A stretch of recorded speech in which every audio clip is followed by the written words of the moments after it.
পর্তুগালের ইতিহাসে অন্যতম সেরা ফুটবলার ক্রিস্টিয়ানো রোনালদো 2023 সালের শুরুর দিকে ইউরোপের ক্লাব ফুটবলকে বিদায় জানিয়ে সৌদি আরবের ক্লাব আল নাসের এফসিতে যোগ দেন। তার এই সিদ্ধান্ত শুধু ফুটবল দুনিয়াতেই নয়, ক্রীড়াঙ্গনের বাইরেও ব্যাপক আলোচনার জন্ম দেয়। মধ্যপ্রাচ্যের মুসলিম সংখ্যাগরিষ্ঠ দেশটিতে পাড়ি জমানোর পর তাকে স্থানীয় ঐতিহ্যবাহী পোশাক জোব্বা পরেও দেখা যায়, যা সামাজিক যোগাযোগ মাধ্যমে বেশ ভাইরাল হয়েছিল।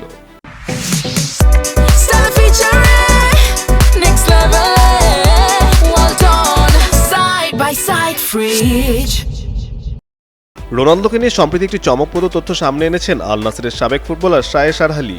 তার দাবি, সৌদি সংস্কৃতি ও রমজানের অভিজ্ঞতা কাছ থেকে বোঝার আগ্রহ থেকে গত বছর অর্থাৎ 2025 সালে টানা 2 দিন রোজা রেখেছিলেন রোনালদো। থমানিয়া স্পোর্টসকে দেওয়া এক সাক্ষাৎকারে শারহালি সৌদি প্রো লিগের আরব ও বিদেশি খেলোয়াড়দের রমজানকালীন অভিজ্ঞতা নিয়ে কথা বলেন। তিনি জানান, আরব খেলোয়াড়দের জন্য রোজা রেখে খেলা তুলনামূলক সহজ, কারণ তারা ছোটবেলা থেকে এই রুটিনে বেশ অভ্যস্ত। কিন্তু বিদেশি ফুটবলারদের জন্য বিষয়টি বেশ চ্যালেঞ্জিং হয়ে দাঁড়ায়। খাবার, ঘুম ও দৈনন্দিন অনুশীলনের সময়সূচি ঠিক রাখা তাদের জন্য কঠিন হয়ে পড়ে। শারহালির ভাষ্য অনুযায়ী, মুসলিম না হয়েও ব্যক্তিগত কৌতূহল থেকে রোনালদো রমজানে 2 দিন রোজা রাখার সিদ্ধান্ত নেন। তবে খুব দ্রুতই উপলব্ধি করেন, রোজা রেখে একজন পেশাদার ফুটবলারের ব্যস্ত জীবনযাপন সামলানো মোটেও সহজ নয়।